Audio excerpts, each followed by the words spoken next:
ಶಿವಲಿಂಗೇಶ್ವರ ಏತ ನೀರಾವರಿ ಅಂತ ಸರ್ಕಾರ ಮಟ್ಟದಲ್ಲಿ 2 ಹಂತದಲ್ಲಿ ಅದನ್ನು ಅನುಮೋದನೆ ನೀಡಿದರು.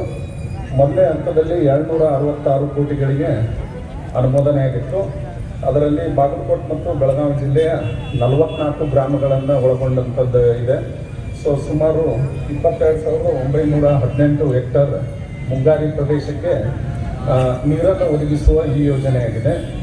ಅಂದರೆ ಘಟಪ್ರಭಾ ಎಡದಂಡೆ ಕಾಲುವೆಯಿಂದ ಈಗಾಗಲೇ ಅದು ನೀರಾವರಿ ಪ್ರದೇಶ ಇತ್ತು. ನಮ್ಮ ಘಟಪ್ರಭಾ ಎಡದಂಡೆ ಕಾಲುವೆ ಮುಂಗಾರು ಹಂಗಾಮು ಏನಂತಂದ್ರೆ ಹಿರಣ್ಯಕೇಶಿ ನದಿ ಅಂತ ಹೊಂದಿದೆ, ಏನು ಘಟಪ್ರಭಾ ಉಪನದಿ. ಆ ನದಿ ನೀರಿನಿಂದ ಈ ಮುಂಗಾರಿ ನಾವು ನೀರಾವರಿ ಹಂಗಾಮನ್ನು ಅಧಿಸೂಚನೆ ಹೊರಡಿಸ್ತಾ ಇದ್ದೀವಿ. ಅದು ಏನಾಗ್ತಾ ಇದೆ ಅಂತಂದ್ರೆ ಹಿರಣ್ಯಕೇಶಿ ನದಿ ಒಮ್ಮೆ ಬಂದರೆ ಒಮ್ಮೆ ಫುಲ್ ಬರುತ್ತೆ, ಬರಲಿಲ್ಲ ಅಂದ್ರೆ ಬರೋದೇ ಇಲ್ಲ. ಸೊ ಇದರಿಂದಾಗಿ ಈ ಭಾಗದ ಏರಿಯಾದಲ್ಲಿ ಏನಂತಂದ್ರೆ ಮುಂಗಾರಿ ಹಂಗಾಮು ಅನಿಶ್ಚಿತೆಯಾಗಿತ್ತು. ಅಂದ್ರೆ ಆ ನಮ್ದು ಹಿಡಕಲ್ ಡ್ಯಾಮ್ ಒಂದು 25 TMC ನೀರು ಸಂಗ್ರಹ ಆಗುವವರೆಗೆ ಇದನ್ನು ನಾವು ನೋಟಿಫೈ ಮಾಡೋಕ್ಕಾಗ್ತಿರಲಿಲ್ಲ.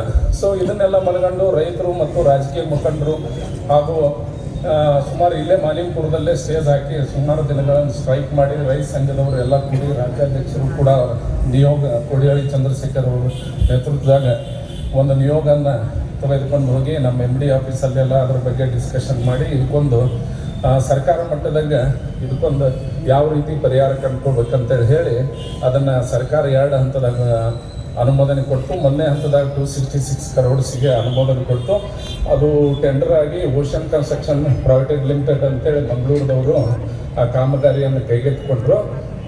ಅದರಲ್ಲಿ 9.6 ಡಯಾಮೀಟರ್ 9.6 ಲೆಂತ್ ಕಿಲೋಮೀಟರ್ ಅಂತಂದ್ರೆ 9 ಕಿಲೋಮೀಟರ್ದ 595 ಮೀಟರ್ ಉದ್ದಿದೆ ಅದು.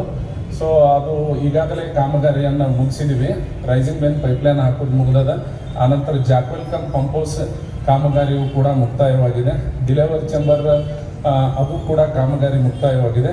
ಇನ್ನು ಎಲೆಕ್ಟ್ರಿಕಲ್ಗೆ ಸಂಬಂಧಪಟ್ಟಂತೆ ಕಾಮಗಾರಿ ಬಾಕಿ ಇದೆ. ಅದು ನಮಗೊಂದು ಸ್ವಲ್ಪ ಪವರ್ ಸ್ಯಾಂಕ್ಷನ್ ಡಿಲೇ ಆಯಿತು.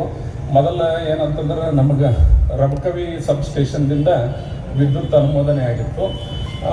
ಅದು ಕಾರಣಾಂತರಗಳಿಂದ ಅಲ್ಲಿ ಏನು ರಬಕವಿ ಸಬ್ಸ್ಟೇಷನ್ ಸಿಟಿ ಲಿಮಿಟ್ಸ್ದಾಗ ಬರೋದರಿಂದ ಅದು ಸರ್ಕಾರ ಅದು KPTCLದವ್ರು ನಮಗೊಂದು ಕಂಡೀಷನ್ ಹಾಕಿ ಅದನ್ನು ಮುಂದಿನ ಮೇಂಟೆನೆನ್ಸ್ ನೀರಾವರಿ ಇಲಾಖೆಯವರ ಮಾಡಬೇಕು ಅನ್ನೋದರಿಂದ ಅದು ನೀರಾವರಿ ಇಲಾಖೆಯವರು ಮಾಡೋಕ್ಕೆ ಸಾಧ್ಯ ಇಲ್ಲ ಅಂತೇಳಿ ನಾವು ಮತ್ತೆ KPTCL ಅವ್ರನ್ನ ಅಪ್ರೋಚ್ ಮಾಡಿ ನಮಗೆ ಬೇರೆ ಯಾವುದಾದ್ರೂ ಪ್ರದೇಶದಿಂದ ವಿದ್ಯುತ್ತನ್ನು ಕೊಡ್ರಿ ಅಂದಾಗ ಅವರು ಈಗಾಗಲೇ ಹುಲ್ಲಹಳ್ಳಿಯಲ್ಲಿ ಇರತಕ್ಕಂಥ ಇದು ವೆಂಕಟೇಶ್ವರ ಏತ ನೀರಾವರಿಯ ಅದು ಸ್ಟೇಷನ್ನಿಂದ ನೀವು ಟರ್ಮಿನಲ್ ಬಿ ಮಾಡ್ಕೊಂಡು ಅದನ್ನು ಕೈಗೆತ್ತಿಕೊಡ್ರಿ ಅಂತೇಳಿ ಅನುಮೋದನೆ ಕೊಟ್ಟರು.